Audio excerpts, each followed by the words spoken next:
This is part one of a video lecture on American literary modernism. I'm going to swap over into presentation mode so we get a full screen going on what you see here. Yes, it's another ism in American literature, so we are looking at a new time period. Modernism came about in the early 1900s. As always, the dates are kind of fuzzy as far as putting down exact dates. But we do look at around 1910 up until 1945. So we are looking at before and up to World War II. I wanted to talk a little bit about the term modern versus modernism because I think it can be confusing. We often say something is modern, meaning that it's happening now and that it's up to date. But there's more than one meaning because when we're talking about modernism as a literary movement in art, literature, music, or architecture, or something else, we are putting specific dates around it. So when I, as an instructor of literature, want to say that something is from the period we're in right now, I'm going to use the word contemporary, and I won't use the word modern because that can actually end up being confusing, where modernism might accidentally pop into somebody's mind if they're a student of literature. So again, if I'm going to say modern, I mean specific to the time period in literature we're looking at around 1910 to 1945. If I want to talk about something now, I would use the word contemporary. Modernism is an artistic response to modernity. So what's modernity? It's the state of being modern.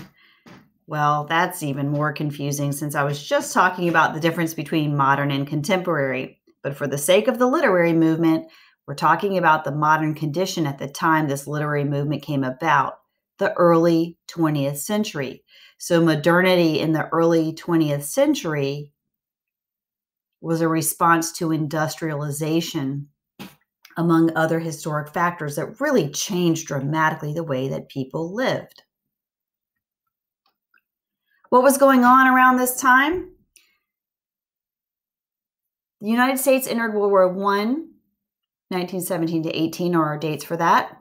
The Jazz Age of what we call the Roaring Twenties happened during this period. A literary movement called the Harlem Renaissance that we will study in this course. The crash of the U.S. stock market in 1929. The Great Depression of the 1930s. The entrance of the United States into World War II in 1941.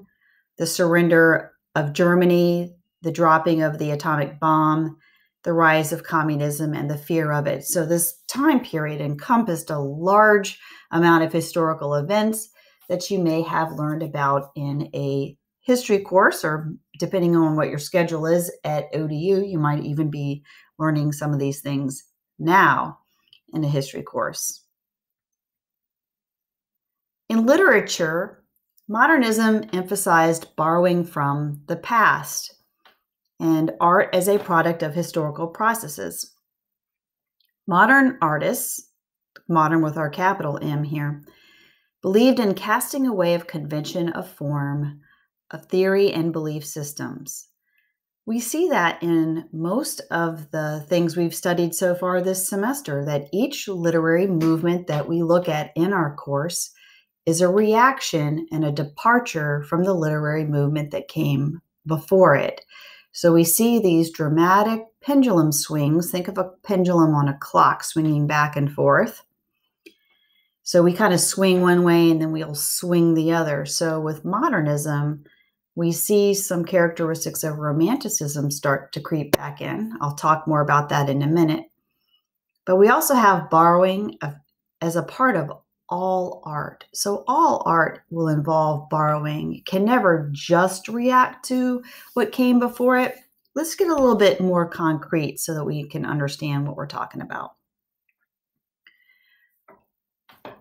First, I'm going to touch on a few of the artists that were involved in this movement. You might recognize Maybe. I don't know how famous their faces are now, but in this image, we have a few artists that are famous in American literature. Ernest Hemingway is there on the left with the mustache.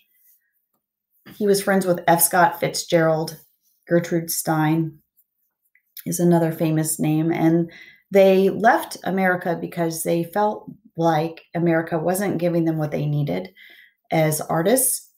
They had a sense of disillusionment with society, like they had lost their belief in the major systems of the United States, the value systems, and they felt that the idealism was turning towards cynicism, like a loss of belief in people. And they started to question the American dream. They had an adversarial attitude towards tradition, so they were rejecting what had come before them. And so this large group of artists just left America at the time. And they went and they wrote for several years. They lived in Paris, partied pretty hard, and wrote poems, plays, stories, and essays. One of the main beliefs that they supported and promoted was art for art's sake. This is the idea that art does not have to serve any useful, moral, social, or political purpose. It may simply be beautiful or even ugly, like the image that you see here. Many people would react to this as something ugly. And a belief that things could be made beautiful by the writer or artist, or maybe not. So it's art for the sake of art. In French, it's l'art pour l'art. But the idea is that the main takeaway here, it doesn't have to have a specific moral. There doesn't have to be a lesson. It's just art to be art. And we can look at art and not have to attach some kind of moral to it or any kind of deep feeling for that matter. I think that's why a lot of people respond negatively to art like this, because it seems like it defies expectations of what we think art should do or what art should be, that it should have some kind of a lesson, that it should be beautiful. I'm going to pick up our next set of slides, taking a look at Cubism and some other features of modern art.